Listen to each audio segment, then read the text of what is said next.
સુરત શહેરમાં ગુનાહિત પ્રવૃત્તિઓ પર અંકુશ લાવવા પોલીસ એક્શન મોડમાં આવી ગઈ છે। બે સ્થાન બાદ હવે સુરતના લિંબાયતના ગ્રે વિસ્તારમાં રાત્રિ દરમિયાન વિશેષ કોમ્બિંગ હાથ ધરવામાં આવ્યું હતું।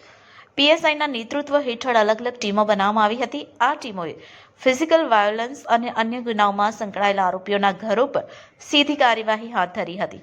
દરેક આરોપી હાલમાં શું કરી રહ્યો છે અને તે ઘરમાં હાજર છે કે નહીં તે અંગે તલસ્પર્શી તપાસ કરવામાં આવી હતી।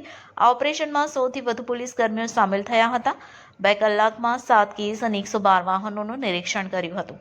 તો લિંબાયત પોલીસ દ્વારા શાંતિ અને કાયદો વ્યવસ્થા જાળવવા માટે રાત્રિના 8 થી 10 દરમિયાન વિશેષ કોમ્બિંગ ઓપરેશન હાથ ધરવામાં આવ્યું હતું। આ ઓપરેશનનો મુખ્ય ઉદ્દેશ અસામાજિક તત્વોને કાબૂમાં લેવા અને વિસ્તારના શાંતિપૂર્ણ વાતાવરણને યથાવત રાખવાનો હતો। કોમ્બિંગ ઓપરેશન દરમિયાન લિંબાયત પોલીસે વિવિધ પ્રકારની કાર્યવાહી કરી, જેમાં કાયદાનો ભંગ કરતા અને શંકાસ્પદ વ્યક્તિઓ પર કડક ચેકિંગ હાથ ધરાયું હતું।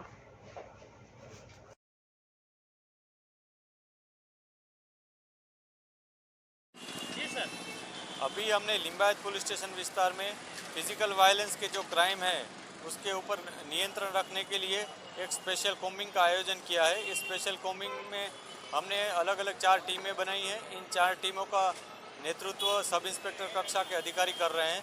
इन टीमों में महिला पुलिस के सहित पुलिस हाजिर है।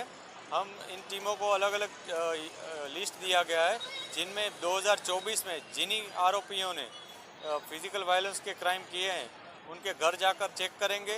उनके घर में अगर कोई प्रतिबंधित वस्तु या उनकी कोई गैरकानूनी प्रवृत्ति हमें नज़र आएगी तो उनके ऊपर कायदेसर की कार्रवाई की जाएगी।